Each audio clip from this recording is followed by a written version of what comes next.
Buddhist. So, how many temples or how many?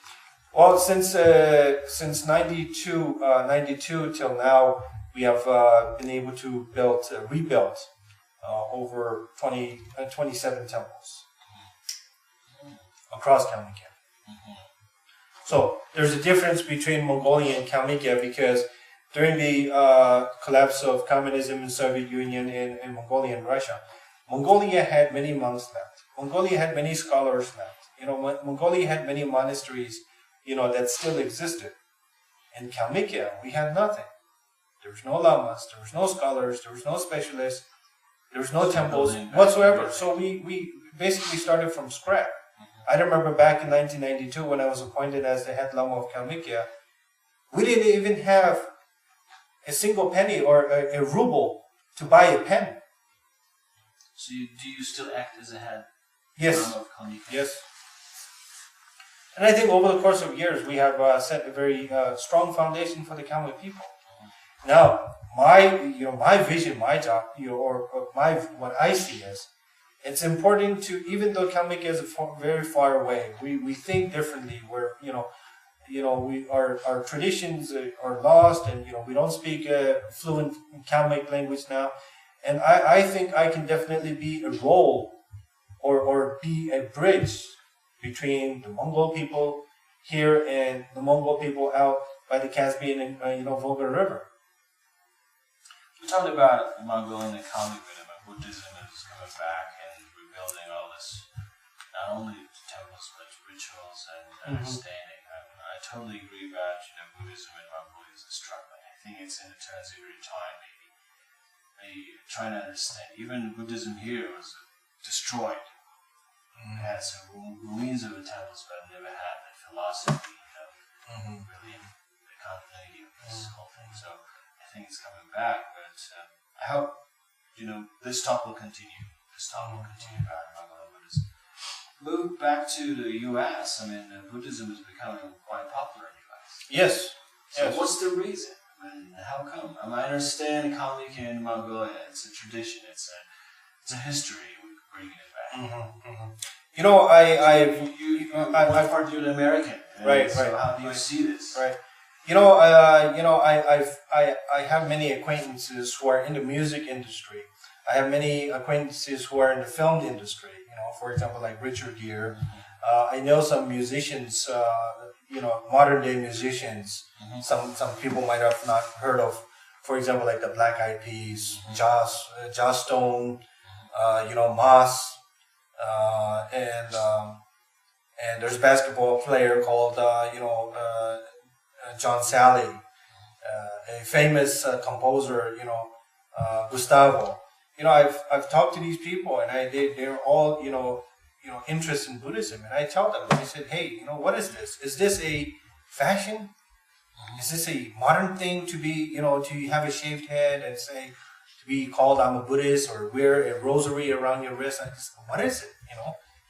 And they said, we are rich, we have so much money, and we always take advantage that we can do anything in our lives. We have nice homes, we have beautiful women, we have, so many luxurious things, but something is missing. And that's within ourselves. And when we do soul searching, as that's a very American term, but they say when we do soul searching, and meaning when they're exploring religion, they say Buddhism makes the most sense out of all religion. The Buddhist philosophy, the teachings of, the essence of the Buddha's teaching makes so much sense, and that's what attracts them. And through meditation and through what Buddha has taught, they become a better person. So I think, I think it's more on a philosophical, level. And one way that, people are criticizing Buddhism is very non-active. And they don't come to you until you start to understand you should come to Buddhism. I think what lack here, for example, here in Mongolia, from my experience, from my observation, is the Buddhist people themselves, such as the monks and the other high lamas, is they don't have a clear explanation to give to the people. They don't know how to reach out to the people, eye to eye, spiritually. They're not able to consult with them. They don't have that experience, or they don't have that, education as a therapy. Because we lost that. This is a very beginning stage. Okay, how do we reach out? How to talk to them? In a Buddhist monastery, when I grew up, I wasn't trained to speak, to hundreds and thousands of people. I wasn't trained to go and be an administrator. When I first went to Kalmykia, I had no experience. I was 20 years old. 20 years old. And I'm responsible for the whole republic. But I felt the responsibility. I did not want to reject it. I knew that I was not ready for it, but I had to do something. So I took upon the responsibility, and that was a challenge for me, because I did not have administrative skills. It's another interesting thing. The Tilopa is not a comic.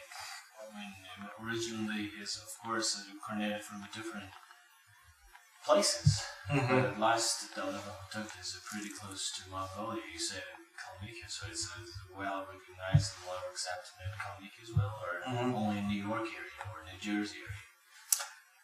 No, I think the previous Telo Tulku, I think many people who known him, passed away, and I think I think his story or his legend, kind of continues among the Americans. Talking about Russian Kalmykia. Russia Kalmykia. Russia Kalmykia, I think there's very limited information about the previous Telo Tulku. Basically, I would say there is no. Except you is a Tilopa reincarnated person, or is it just a Buddhist leader? I think both. Both? Yeah, both. Both.